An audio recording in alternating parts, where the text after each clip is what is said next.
ਇਹਨਾਂ ਸਾਡੇ ਦੋ ਬੱਚੇ ਨੇ, ਮੁਹੰਮਦ ਜ਼ਹਿਰ ਤੇ ਅਲੀ ਹੈਦਰ। ਮੁਹੰਮਦ ਜ਼ਹਿਰ ਲੀਬੀਆ ਜੇਲ੍ਹ ਦੇ ਵਿੱਚ ਕੈਦ, ਸਾਨੂੰ ਏਜੰਟ ਨੇ ਦੱਸਿਆ 55 ਲੱਖ ਰੁਪਇਆ ਅਸੀਂ ਦੋ ਬੱਚਿਆਂ ਦਾ ਇਹਨੂੰ ਦਿੱਤਾ। ਤੇ ਜਿਹੜਾ ਅਲੀ ਹੈਦਰ ਹੈ ਇਹ ਯੂਨਾਨ ਕਸ਼ਤੀ ਹਾਦਸੇ ਦਾ ਸ਼ਿਕਾਰ ਹੋ ਗਿਆ, ਸਾਨੂੰ ਪਤਾ ਲੱਗਾ, ਲੇਕਿਨ ਸਾਨੂੰ ਅਜੇ ਤੱਕ ਉਹਦੀ ਕੋਈ ਕਨਫਰਮ ਨਹੀਂ ਹੈ ਕਿ ਕਿੱਥੇ ਵੇ ਜਾਂ ਕੀ ਉਹਦੀ ਡੈਡ ਬਾਡੀ ਦਾ ਕੀ ਹਾਲ ਹੈ, ਜਾਂ ਸਾਨੂੰ ਕਿਸੇ ਪਾਸੇ ਕੋਈ ਰਾਬਤਾ ਨਹੀਂ ਹੈ। ਤੇ ਮੁਹੰਮਦ ਜ਼ਹਿਰ ਜਿਹੜਾ ਉਹ ਲੀਬੀਆ ਜੇਲ੍ਹ ਦੇ ਵਿੱਚ, ਉਹਦੇ ਵਾਸਤੇ ਏਜੰਟ ਸਾਡੇ ਕੋਲ ਮਜ਼ੀਦ ਪੈਸੇ ਮੰਗ ਰਿਹਾ। 55 ਲੱਖ ਰੁਪਏ ਅੱਗੇ ਇਹਨੂੰ ਦੇ ਚੁੱਕੇ ਹਾਂ, ਲੇਕਿਨ ਅੱਗੋਂ ਮਜ਼ੀਦ ਪੈਸੇ ਮੰਗ ਰਿਹਾ ਉਹਦੀ ਰਿਹਾਈ ਵਾਸਤੇ।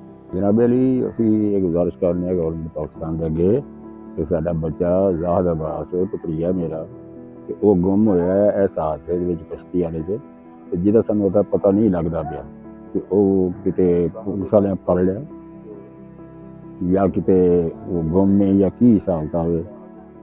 ਗਵਰਨਮੈਂਟ ਮਿਹਰਬਾਨੀ ਕਰਕੇ ਸਾਡੀ ਇਸ ਚੀਜ਼ ਦੀ ਮਦਦ ਕਰੇ, ਸਾਨੂੰ ਉਹ ਬੱਚੇ ਦਾ ਕੋਈ ਪਤਾ ਦੱਸਿਆ ਜਾਵੇ। ਮੇਰਾ ਬੇਟਾ ਜੀ ਪਿਛਲੇ ਮਹੀਨੇ ਦੀ 5 ਤਰੀਕ ਨੂੰ ਇੱਥੇ ਗਿਆ ਸੀ। ਅਗਲੇ ਹਾਲਾਤ ਜਿਹੜੇ ਨੇ ਅੱਲਾਹ ਪਾਕ ਬਿਹਤਰ ਜਾਣਦਾ ਹੈ ਕਿ ਉਹ ਕੀ ਨੇ, ਬਲਕਿ ਮੈਂ ਫਿਰ ਵੀ ਆਪਣੀ ਗੌਰਮੈਂਟ ਅੱਗੇ ਰਿਕੁਐਸਟ ਕਰਨਾ ਕਿ ਮੇਰੇ ਬੱਚੇ ਦਾ ਮੈਨੂੰ ਹਾਲਾਤ ਦੱਸਣ ਕਿ ਉਹ ਇਸ ਵਕਤ ਕਿਸ ਹਾਲਾਤ ਜੀ।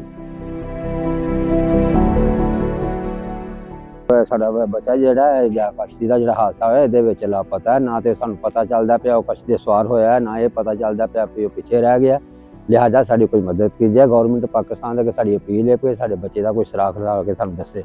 ਅਗਰ ਜੇ ਉਹ ਮਤਲਬ ਕਿਸੇ ਹਾਦਸੇ ਦਾ ਸ਼ਿਕਾਰ ਹੋ ਗਿਆ ਤਾਂ ਵੀ ਸਾਨੂੰ ਪਤਾ ਲੱਗਣਾ ਚਾਹੀਦਾ, ਜੇ ਉਹ ਹੈ ਵੀ ਕਿਤੇ ਅਗਾਂਹ ਪਿਛਾਂ ਹੋਇਆ ਤਾਂ ਵੀ ਸਾਨੂੰ ਪਤਾ ਲੱਗਣਾ ਚਾਹੀਦਾ, ਤਾਂ ਕਿ ਸਾਡੀ ਜਿਹੜੀ ਫੈਮਿਲੀ ਉਹ ਬਹੁਤ ਪਰੇਸ਼ਾਨ ਹੈ। ਲਿਹਾਜ਼ਾ ਉਹਦੀ ਪਰੇਸ਼ਾਨੀ ਦਾ ਕੁਝ ਹੱਲ ਕੀਤਾ ਜਾਵੇ।